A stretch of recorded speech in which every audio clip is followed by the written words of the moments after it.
Hello and welcome to the Two Robbies podcast, your destination for in-depth discussion and analysis of the Premier League and the Champions League. I'm Robbie Mustoe, he's Robbie Earle, and here are today's topics. Arsenal put in a statement performance at Stamford Bridge.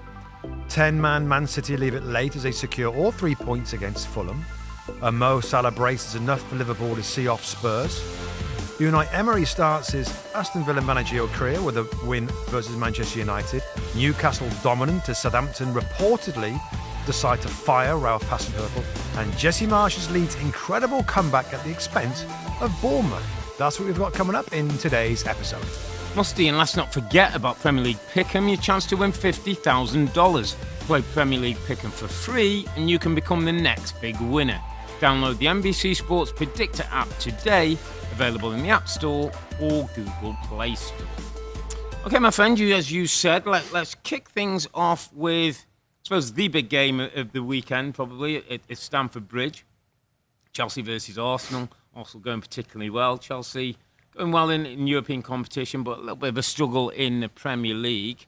Arsenal go to Stamford Bridge, Rob, and I sort of labelled it a 1-0 hammering for Arsenal. Just in the point that I think if you look and just saw you go on social media and see, Arsenal won, Chelsea 0, you might think, it was a bit tight and Arsenal just nicked it. Wasn't the case.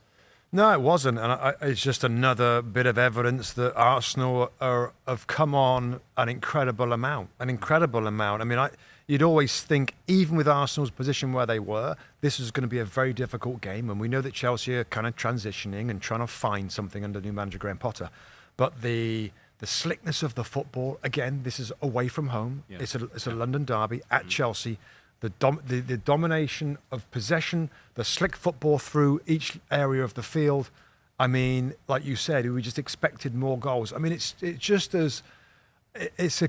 shocking at how good they look and confidence and time together and growing. Arteta said afterwards, Rob, about it's still a young team that's maturing, and I think that's a really accurate way, in my opinion, of describing them at the moment. They are improving, they are maturing, they're super young, but they're so grooved, and the football is great. The maturity is a really interesting line, and you say we picked up off the interview of Mikel Arteta after the game. I'm going to point you to one incident, to one person who epitomises what's changed at Arsenal. It was in the second half. It was a challenge went in, I think, between Chalobah and Xhaka. Kovacic came running over, shoved Granit Xhaka. A few of the players started to get involved, and Granit Xhaka put his hands behind to his side, stood up firm as though he's standing up for what he believes, but there was no hint of a push or any way he was going to use his arms. There was no hint of a head that we've seen in the past where he's going to intimidate. There's a maturity in Just finishing. I think there was a hint of a smile. Yeah, whatever. You can't wind me up because in the past you've done that to Granit Xhaka and you've known you're going to get a response. You've known. The head's going to be in your face. Yeah, and in that moment, the red card comes out, the game might change, it's a different atmosphere. It's almost like that maturity is part of, I know what you're doing now. Okay, you're trying to wind me up. Well, we're too good for that now. We've moved on from that team maybe 12 months ago, 18 months ago, who would have reacted in a different way, who would have been, somebody would get pinched, somebody would get things, somebody get a red card and it affects the thing. That's part of the maturity. The football is one big part, but the mental, the emotional control now is also an important part. Do you know where I think that comes from? I think that comes from a real confidence, right? Real confidence. And confidence, I remember we had a sports psychologist coach that said to us, I can't tell you how great you are. I can't give you confidence. I can't, because it's not real. You've got to earn your confidence. And I think by performances, results, it's a holistic process where they are confident now. It's obvious. You can see it in the way that they play in things like that, where they square up and they're okay with it because they're so comfortable with themselves. And it goes back to Mikel Arteta. It goes back to time. It goes back to we don't know where the ceiling is with young players in general. in general. Now, Arsenal have got, on average, one of, if not the youngest team in the Premier League. Yeah. And we don't know how good Saka's going to be. We don't know yet how far Martinelli's going to go and how great he's going to be. Yeah. And many, many others. So it was another statement. I mean, at times Chelsea have been, we'll get on Chelsea in a second, have struggled a little bit, but at times they've played good football. Yeah. That in their own backyard, with a manager that's desperate to impress his home fans. I just, again, like, wow, Arsenal's quality and grooved aspect of their play is impressive. The other thing that was impressive, Robin, and I looked at the numbers, and we're going to talk about this guy a little bit more, but Gabriel Jesus, no goals in his last 9 games in all competitions. So it's not the Erling Haaland scenario where, like, get the service into a front guy and he's continuing to score goals. Now, yes, Gabriel Jesus does other elements of the game, and we'll talk about that in a minute, but it's not a team that's just, you know, and I didn't particularly want to go there, but I feel I have to, in that there was a time at Arsenal where Pierre-Emerick Aubameyang was the man. When he played well and they scored, they won games. It happened a lot. It happened a lot, and the team relied on him. If he played badly, pretty much, or wasn't really at it, the team struggled. Mikel Arteta made a huge choice, and we saw some things on social media where he said, you know, he's London's blue now, and he's back, and you know, it was all that stuff came out. By the way, he had 8 touches of the ball, got substituted, and shows why Arsenal have moved on from those days. You know, just going back to Gabriel Jesus, he is actually my underappreciated performer from this weekend. And I'll tell you for why. Yeah, he didn't score. Yeah. And he hasn't scored goals. But talk about work for the team, unselfish play, closing players down from, by the way, pretty much everywhere on the field, from high to wide to all the way back, to holding the ball up, to making unselfish runs in wide areas and crossing it for others. Now, there's probably podcasts in the past, maybe in the future, where we're going to want more goals from him, right? All I'm saying is that he's not scoring right now, but don't underappreciate what he's doing in terms of that side and his infectious work ethic, his desire to win, of being in the middle of the melee, and he's fired up like the whole team is fired up. So I just wanted to give him a special little shout out because the goals aren't coming. I mean, he should have scored one today. Yeah, he should have scored the header. His timing was off or something. I don't know. Maybe he was worried about the goalkeeper coming out. That looked a bit awkward. But in general, his general play and what he gives to this team I think was pretty stunning. So I'm going to really give him a mention. Because he's 10 times a footballer I thought he was, Rob. I thought he was a goal-scoring, like, play on the shoulder kind of thing. He can play, he can drop in, he can go wide, as you say, he can midfield play. He drops in at fullback if he has to block in. I mean, and he's won titles before. He's probably a very wealthy young boy. He's probably come down to London and has taken this thing on like... new challenge. New challenge. It couldn't be a more contrast to how Aubameyang left the football club and slinked out the football club to what you're getting from Jesus. So, really good shout on that one.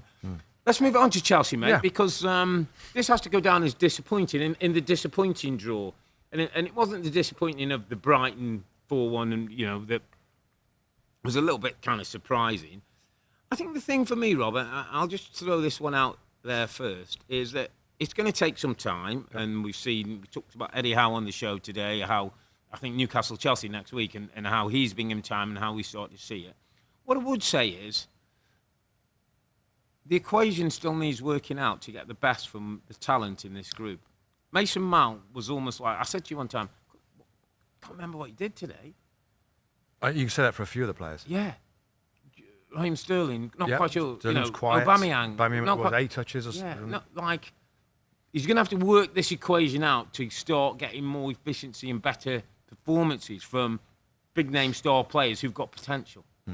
Okay, so I think that's obviously a part of it. He's shuffling through what he's got right now. We've talked many times about the different systems. Graham Potter was very honest afterwards with his words. We were beaten by a better team today, a team that's been together a long period of time. They know what they're doing, very much continuity in terms of their lineup. So there's that part of it, the newness and trying to figure out stuff. And also Fofana, Reece James, N'Golo Kante, Ben Chilwell, Kepa. I mean, Kovacic played but was an injury doubt. That's like, what's that, 4? I mean, 4 or 5 first-teamers that are out right now. So he's got to deal with that as well. Since coming into the job, he's had game, 3 days game, 3 days game, 3 days. I mean, that's not easy to get stuff going. So I am I am giving him. I'm not overreacting to these results right now. The European football's been better, it seems. They did well in their group, but this was a bit of an honest reality check where they are right now compared to an Arsenal team that are grooved, playing a lovely style of football. They've been together a long time, like I said. So I think Rebecca said it in the show today that you got to give him time, and I totally agree with that. I really like what he does. And we've seen flashes of that in his game so far for Chelsea managers, but there's been quite a few now. Was it 4 winless, I think? Yeah, 2 draws. Chelsea 2 lost defeats, the last couple of games in the Premier League. 2 defeats, 2 draws. Yeah, so last 4, very much a work in progress. Just on a couple of individuals, Rob. Raheem Sterling is so important to them because he's such a good player. Yeah. And I think in terms of his personality, you want a confident, happy Raheem Sterling in your club. Yeah. He's been at other clubs. Yeah. He's been successful. He wanted to get a new challenge, come to Chelsea. He is key for me. Yeah. If he starts playing well and scoring goals, then everything else can help. I mean, Kai Havertz, and I'll let you jump in, still frustrates me so much where his play looks like he's not giving everything. I mean, it's so different to Jesus. Maybe his personality. The way he plays. And yet then he sticks the ball in the top corner and I'm like, oh, that was amazing. Yeah. So again, I'm still wanting more of Havertz. It's interesting, just this Chelsea, and as I said a couple of times on the podcast, I used to live near the training ground and know the area well. I know the football club, Rob. And there's always gossip. Chelsea is a gossip club. There's always stories. There's always something leaking or something. And you talked on our last pod, I think, or something, like, you get the sense there's a few people like wanting him to fail, almost can't wait for him to fail. I just hope that, like, it's new ownership at this football club now. They talked about the culture at the football club that's going to change. Just hope that all that can be put aside and Todd Bowley can come out if necessary and just say the right things in terms of it's part of the development and Graham Potter's here for the future. And I'm sure he is, Rob. I'm sure he is. Just give the manager the confidence that he needs, but the fans and everybody else. Nothing's changing. Just hold on a minute. Yeah, we've got some work to do together, and we're going to do that work because it would just help him now. And I think where Chelsea are. Honestly, mate, it's like a rumour monger. There used to be press officers camped outside Chelsea training ground because somebody will be happy in a player will tell you a story. Somebody telling you about somebody in the boardroom, and there was always something. Just let Graham Potter do. You've given him the job. Let him do the job, and let's see where we go. Yeah, absolutely right. But again, finally, well done, Arsenal. Well done, Arsenal. Top of the Premier League again. I mean, it's pretty remarkable how they're playing right now. Okay, next game, my friend, is Manchester City. Yes. Of course, we always try and focus on the top of the league table at the start of the podcast. 2-1 against Fulham. Yeah. Late goal penalty from Earle Haaland. Yeah. On a bit of a rash challenge from US international Anthony Robinson. He didn't start the game, Rob, and we did a little tactical thing beforehand about how City plays so high up. De Bruyne was in there, Gundogan was in there getting forward. They have different ways of trying to score when Earle Haaland's not playing. It's first off, big incident, the Cancelo. Yeah. Red card. Yeah, I thought it was a red card. I thought it was a denial of a goal-scoring opportunity. I think he went to try and go shoulder to shoulder, which would have been legitimate and okay. Yeah. But Harry Wilson just sneaked across him. He missed the shoulder and hit his back. And once you do that, I think it's a foul. And I think it is a red card. I think once you give the foul and the penalty kick, you've got to give the red card. So now the goal-scoring opportunity. So Cancelo goes off, I think, just under half an hour. 26 minutes. Yeah. So you've got to go 60-odd minutes with 10 men. Fulham Pereira scores the penalty at 1 each. And at 10 men, my friend, Manchester City dominate possession, continue to win. It's incredible what they're doing, how they're doing it. They could play with, and I think you said it, they could play with a man less and still finish in the top 6? Top 4. Well, no, I don't know about that. Top 4. Well, the man less, top 4. With the man less, they would have beat Chelsea today with the man less. Yeah, I mean, that's, yeah, I mean, but isn't that crazy?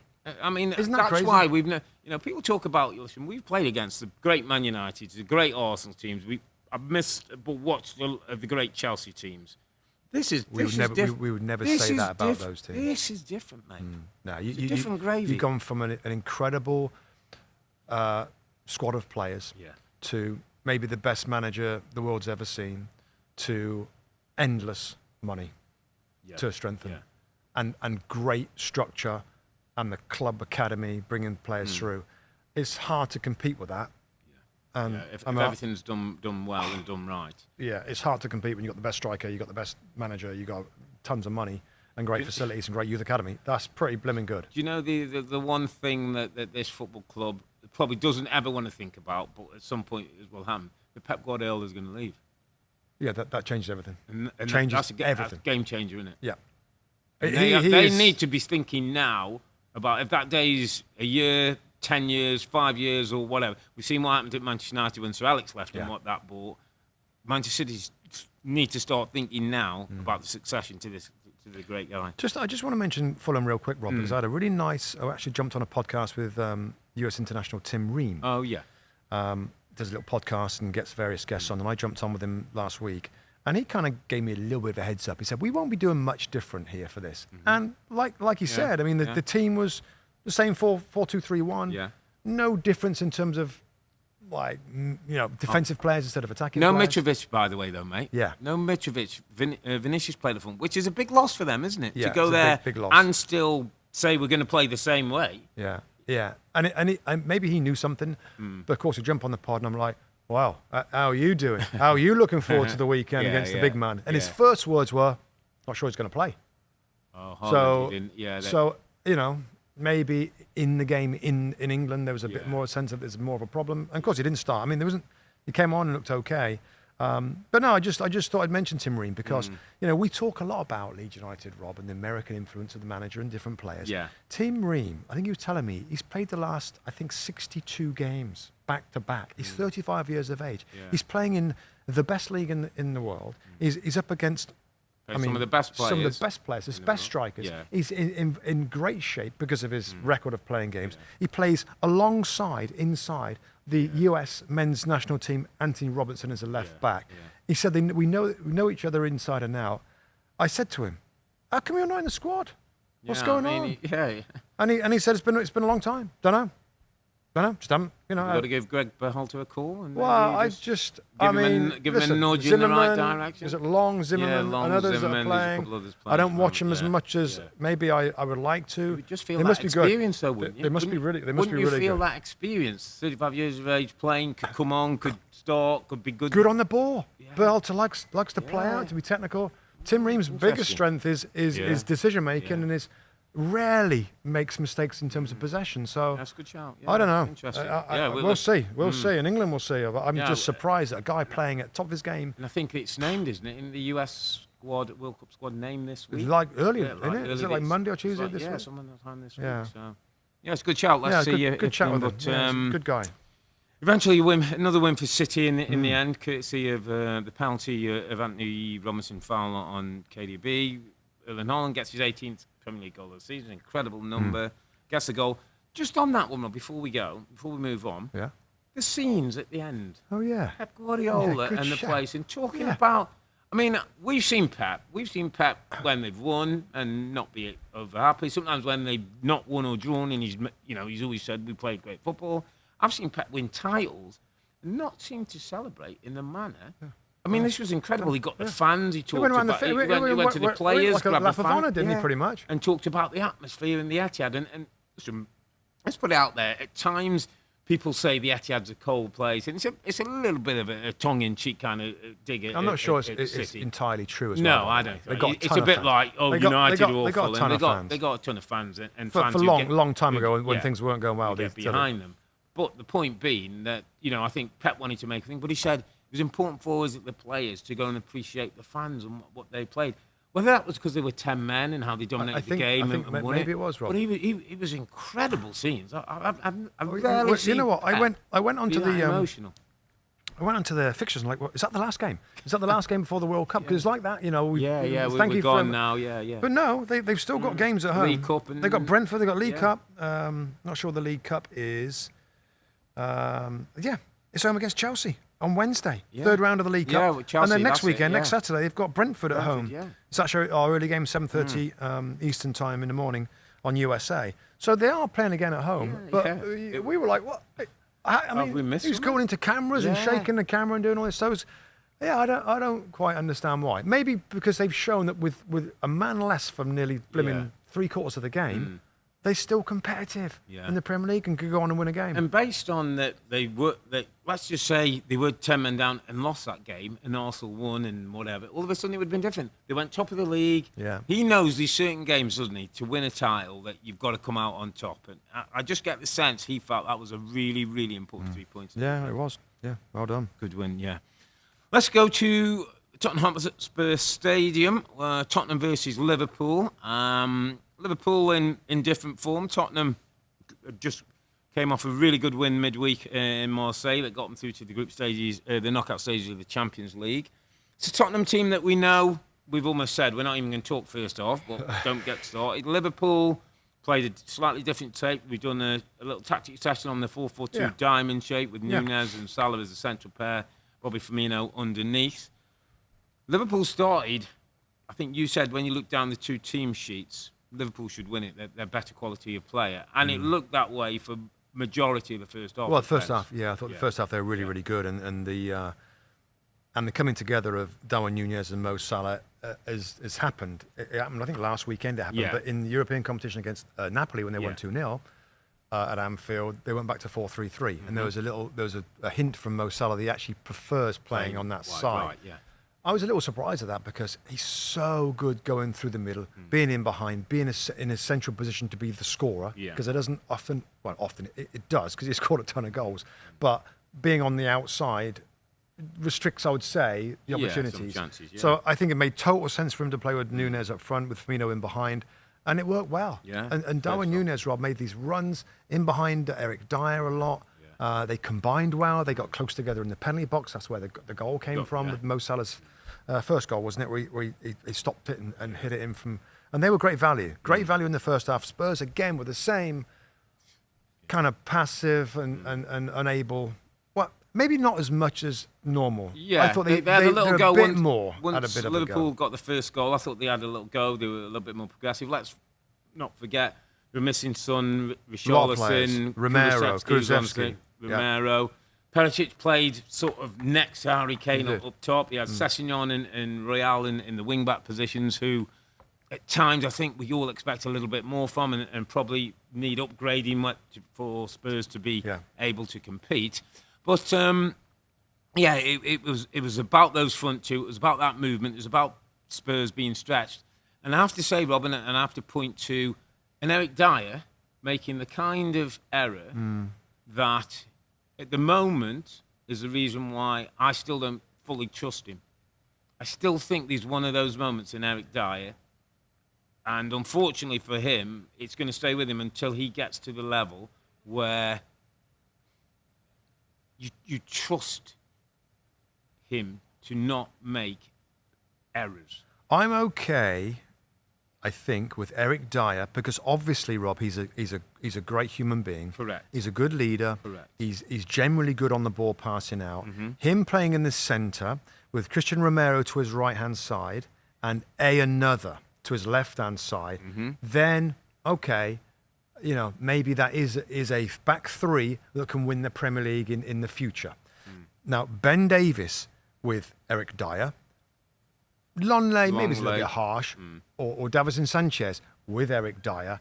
No, there's got to be two other. Why are you saying that though? Are you saying they affect Dyer? I'm saying Dyer is a weak-ish defender, given to where they want to be. Where Romero is a beast of a defender. So he two needs. beasts. So Dyer needs two really good defenders around him, and I don't think Ben Davies is that good. I don't think Davinson Sanchez is that good. So that back three that he wants the foundation to be, I don't think it can be. If Dyer's going to be part of it. And again, Dyer, he's a good player. He's an international player. But for them to have the foundation that I think the manager wants, there's got to be a new centre-half in the club. There's got to be different players. I mean, Perisic at left wing-back is decent. Good. Or at times he can be exposed on the defending side. At times, a little bit. Right wing-back is a problem. It's a problem. Again, getting to where they want to be. Midfield, there's another creative player that needs to come in there. And then when you look at the front players, that's pretty good. It's pretty good, yeah. When everyone is fit. I mean, Kulusevski comes on for 25 minutes at the end of the game. Yeah, that's really good. Team. So 1, 2, 3 players, Rob. Could make a big difference. I think so. Now, whether you're going to look for any of those in the January window, 3 players, maybe 4 if you give a left wing back. Let's say 2 more windows to get those 3 players. Let's say 2 more windows, Rob. Yeah. Should we be ready to say, okay, we can go? Well, why not? That's the question. So 2 windows. So January's 1 window. Next summer's the second window. Yeah. So can they get 3 or 4 between now and then? And maybe a couple out the door because they're a bit heavy in some areas. I mean, heavy in right wing backs who they don't particularly want. A special creative midfield player. That next season, okay, we're serious now. Yeah. If you can imagine he played for Spurs, didn't he? Luka Modric. Yeah. And I'm just saying that type. Football, Because so Harry doesn't have to keep dropping deep. Right.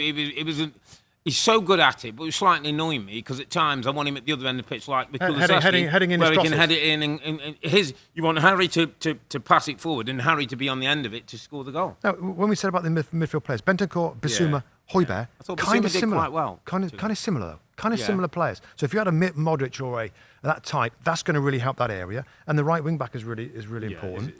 And a centre back, there's 3 there, and maybe the left wing back 4 if we're going to be greedy. Yeah. But again, not cheap to get players that are that quality to win the Premier League. So, yeah, just a little short. Better in the second half. Better when they're pressing. Better when they've got to go for something, but not quite enough to get back on level terms. No, and Jurgen Klopp would say that he, it wasn't as pretty as he'd like, and he was talking about we had to hang on at the end. He put 3 centre backs, got Gomez in there with Canate, hang on a little bit, but just to hang on and deal with it. But that's okay. I think Take so. the 3 points, move on, and they got Southampton next week, Rob. So they win that one, all of a sudden 22 points. I think get round 7th before the break. Yeah. That looks a little bit healthier and gives you a chance to go at things in the second half of the season. Let's move it to a really interesting game: Aston Villa, Manchester United. Unai Emery's first game in charge. A Villa team that haven't beaten Manchester United for 27 years, would you believe. Couldn't have got off to a better start. Goal after 7 minutes from Leon Bailey. Goal after 11 minutes, Luca Digne. An own goal from Ramsey just before half-time got Manchester United maybe back into it. But then Ramsey scored a really nice third goal to wrap the points up. And a brilliant start for Unai Emery. And Villa Park was rocking, mate. Well, we went to Villa Park, didn't we? And God, what an atmosphere it is, what a stadium it is, and what a place to be when they're playing well. I mean, everybody at Villa Park is excited with Unai Emery's appointment. We know that. He's a winner, experienced, and I think we said before, Rob, or I said before, that Villa in the Premier League is a great fit. It is like a Sevilla or a Valencia, or a Villarreal. Villarreal's a little bit different, it's kind of a lot smaller, but a team that's just off of the big ones. So expectations are a little less. That's where he gets better out of players that are just off the level of the champions and the Champions League guys. So it's an ideal appointment, brilliant start. I mean, he couldn't have done much apart from pick the side. He went to a bit of a 4-4-2, Rob, which was interesting. Simplify things a little bit. Like not too many things in people's head. I think that frees you up sometimes. And I don't know what was happening under Stevie, and we hear a few reports that people said it was a little bit rigid and whatever. But there's nothing better than when, a 4-4-2, and we've both played in that system. I used to find it such a comfort.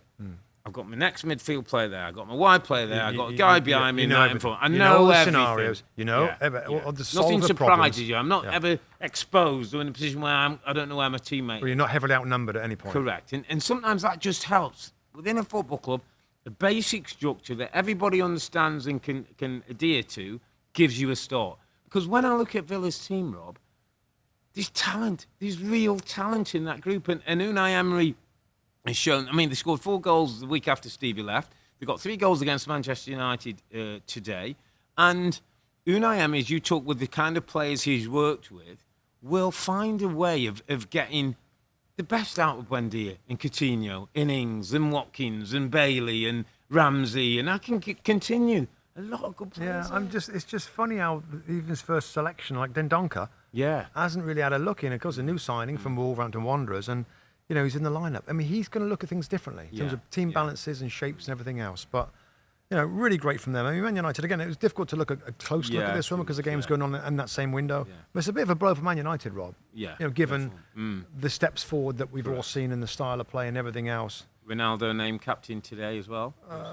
What do we think? What do we think about that? It's an obviously interesting call that he's made for a reason. I'm struggling actually to get in his head and what the reason is. It just a public support of Ronaldo after some of the things that have gone on? A sign of respect that yeah. our normal captain's not playing, and you're the most experienced and decorated player. You should lead this team out. Maybe another ploy to get him on side, to get him feeling more responsible for the group and for the team and for the squad and for the next games where he's not going to play.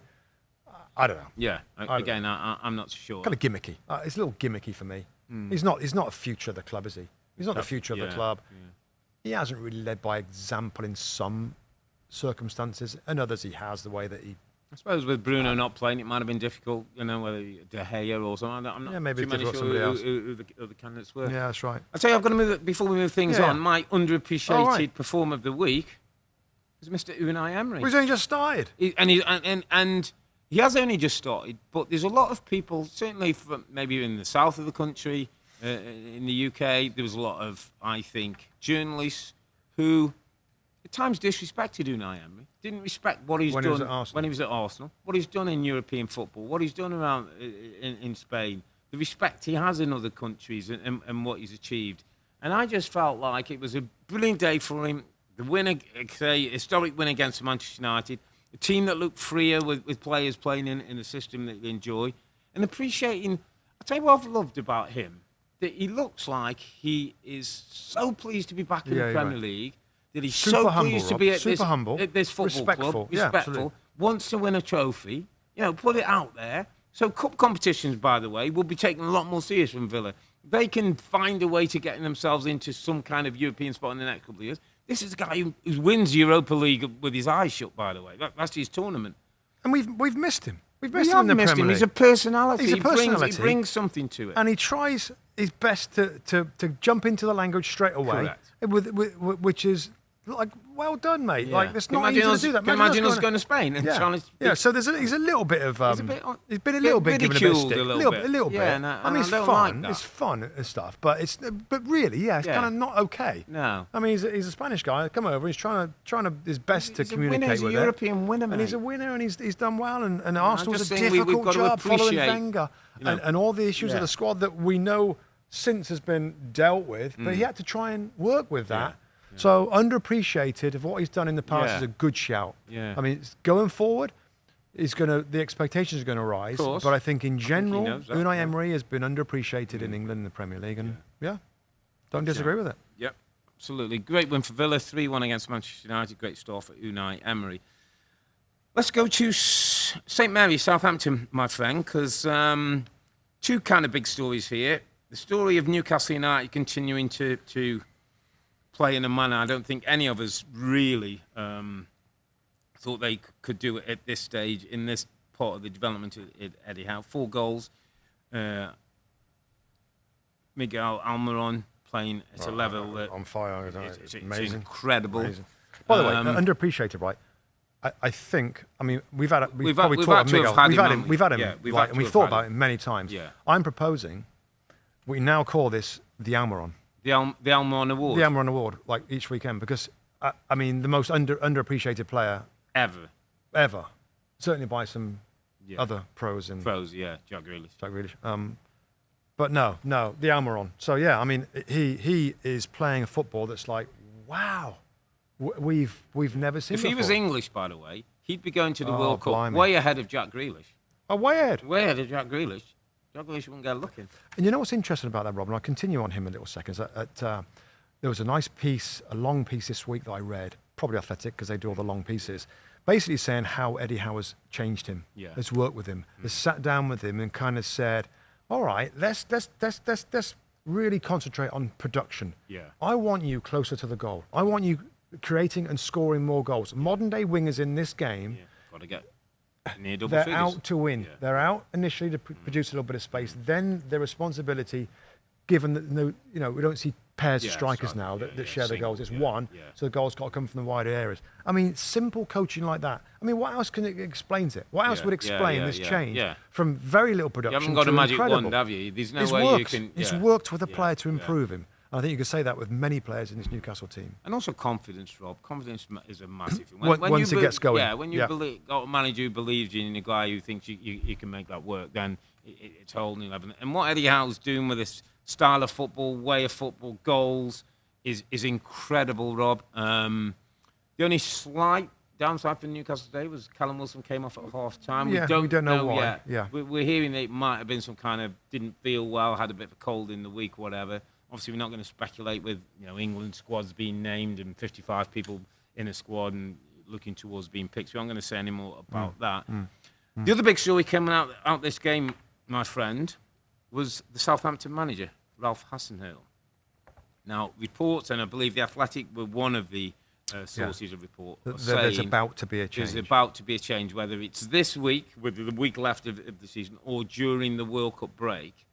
There's going to be a change of head coach, manager, however you want to call it, at Southampton. And that supposedly, and again, we didn't hear this, but it's just what was going around, that Ralph Hasenhuttl was asked about the situation and almost said, like, I don't really know what more I can do. I'm kind of at the end of my tether. Do you feel, like I do, and disagree if you do, that with the new ownership, and I know this is a little tedious, a little dry, but Sport Republic are this new organisation headed up by Rasmus Ankersen, who is a director of football and a big part of Brentford's data-driven rise. Yeah. Like they've got investment from, I think it's a Serbian guy, to have their own company, and they're going to buy clubs, and Southampton's the first one. Their expertise in recruitment the history of it has been amazing. We've already seen it in terms of young players brought into the football club. We've already seen in May many of the backroom staff of Hasenhuttl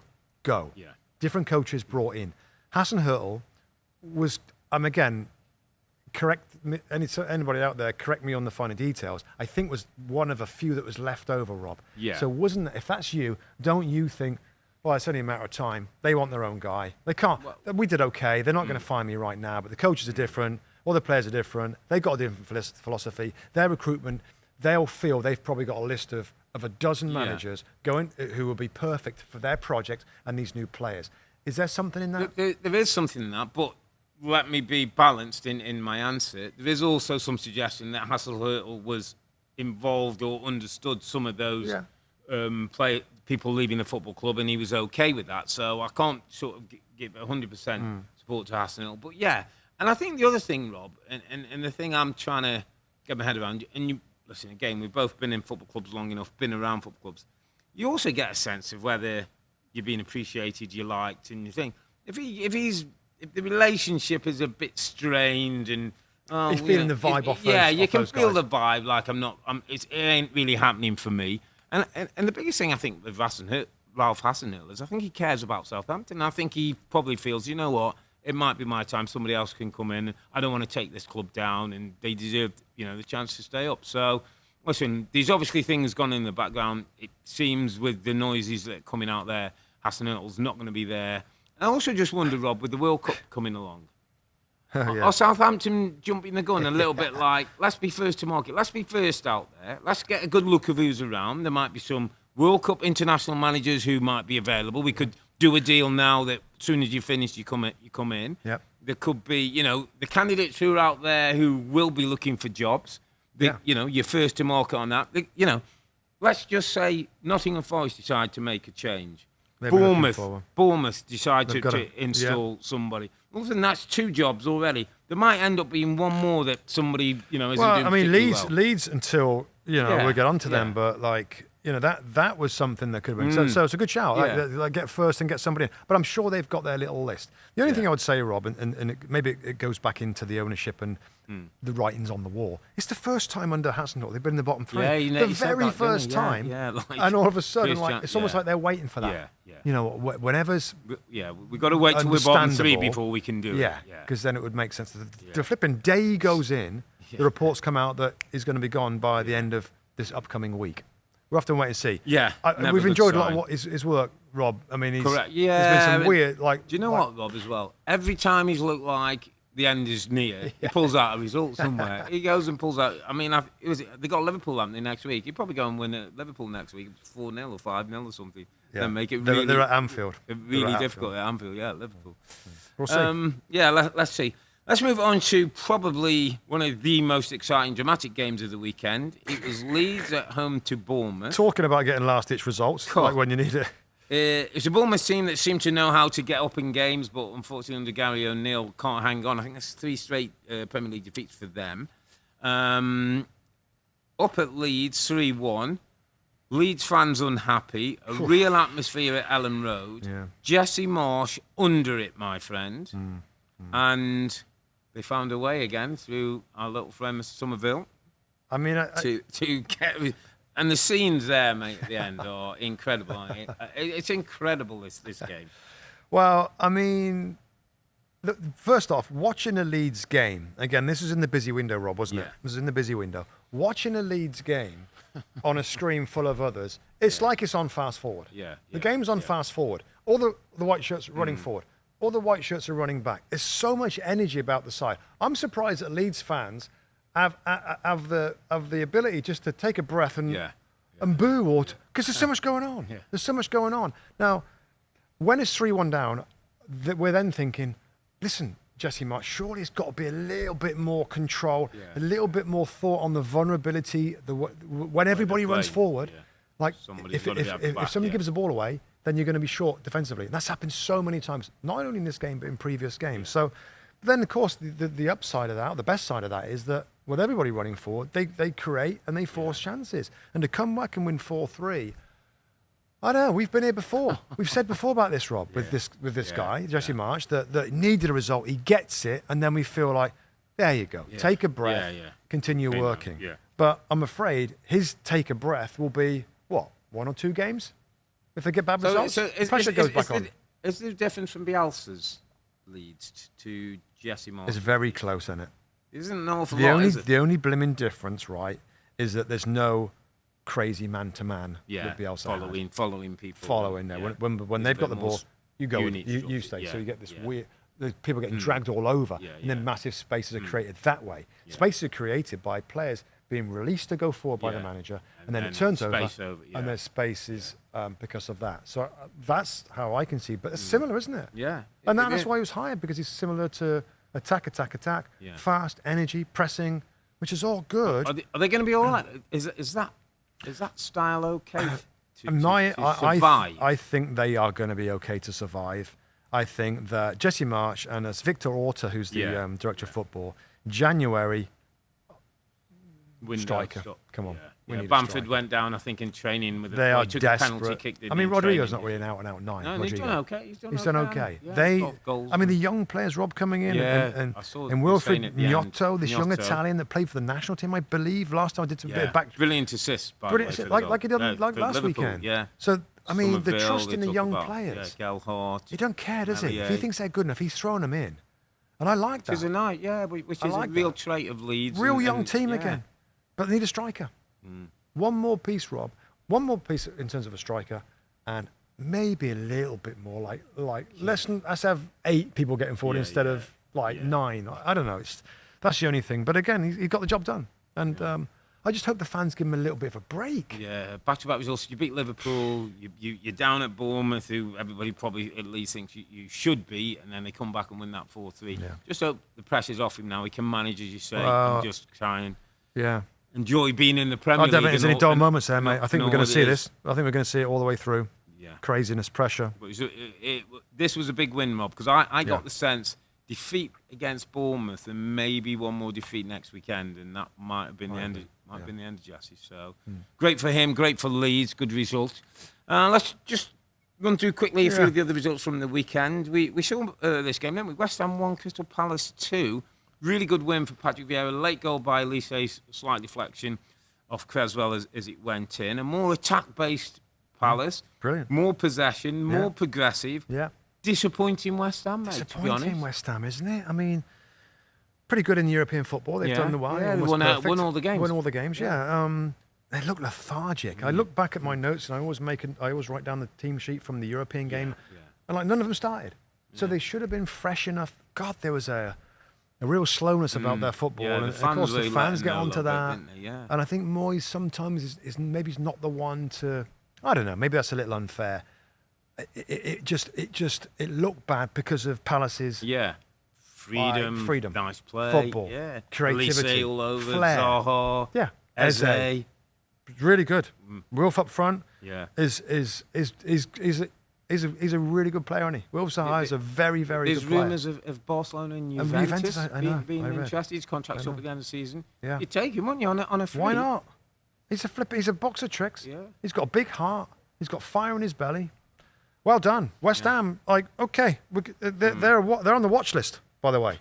West Ham are on the watch list. Well, that sort of performance. Robbie Mustoe's watch list is not where you want to be. Given what those West Ham fans want, not ignoring what a great job he's done over. Yeah. But what we say in football, Robert, is it eight bad performances, and you're bang under pressure. You're on, yeah.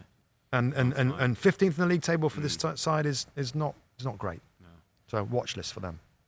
Wolves 2, Brighton 3. Lopetegui's not in till after the World Cup break, but won't be pleased. Wolves need some help pretty quickly.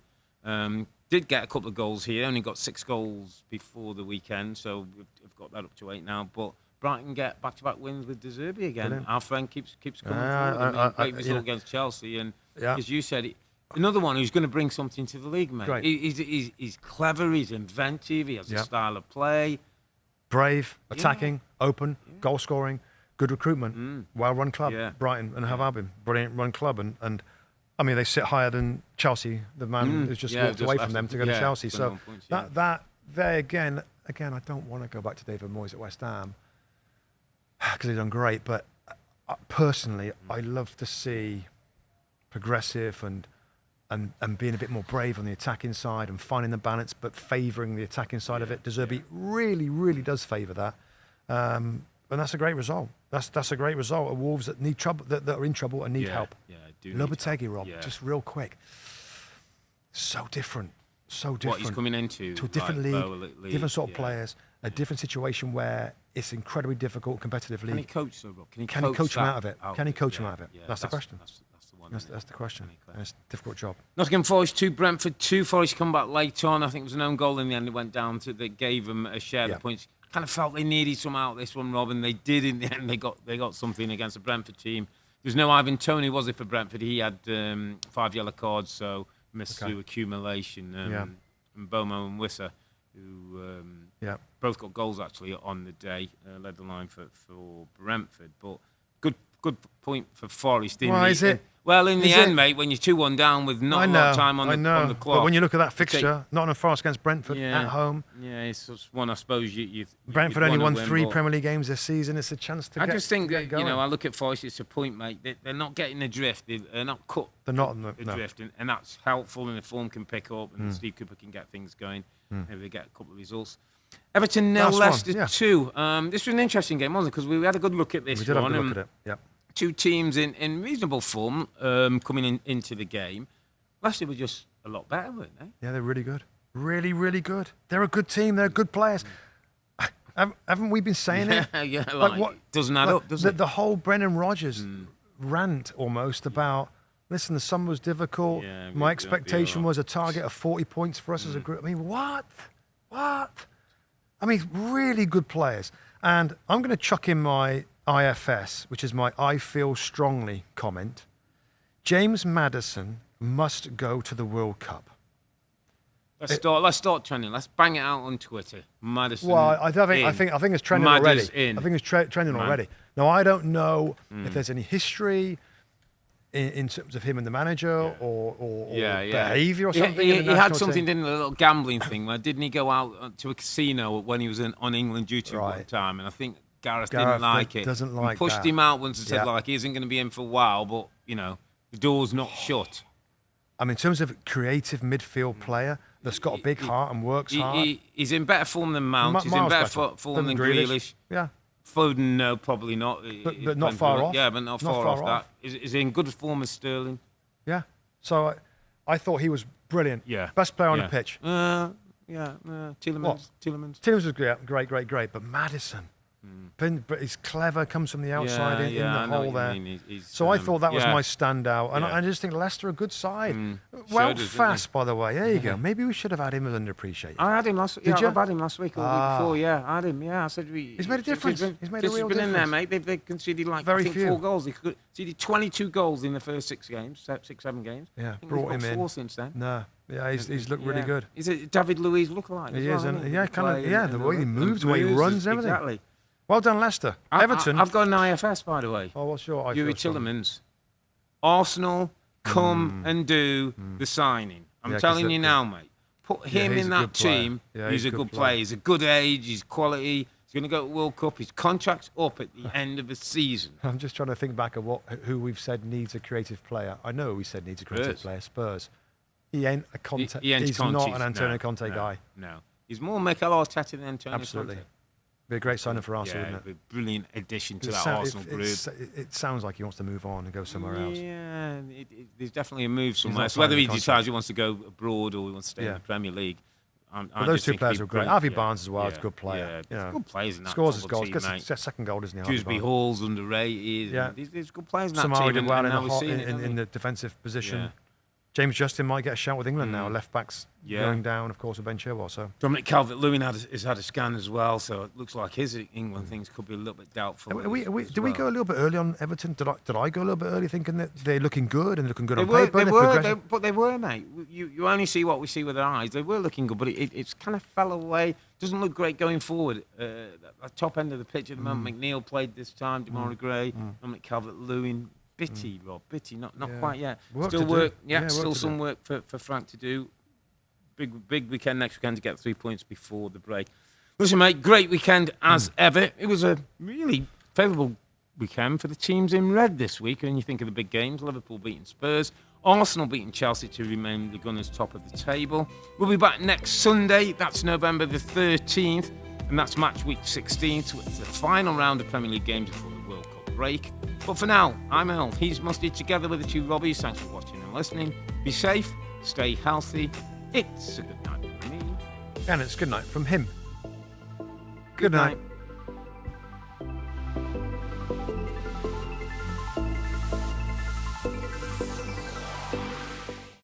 Hi there, I'm Rebecca Lowe, studio host for NBC's coverage of the Premier League. Don't forget to hit subscribe to watch more videos all season long. For even more Premier League content, from original series to live matches, head over to Peacock and be sure to tune in for Premier League mornings every weekend on USA Network and on Peacock. We will see you over there.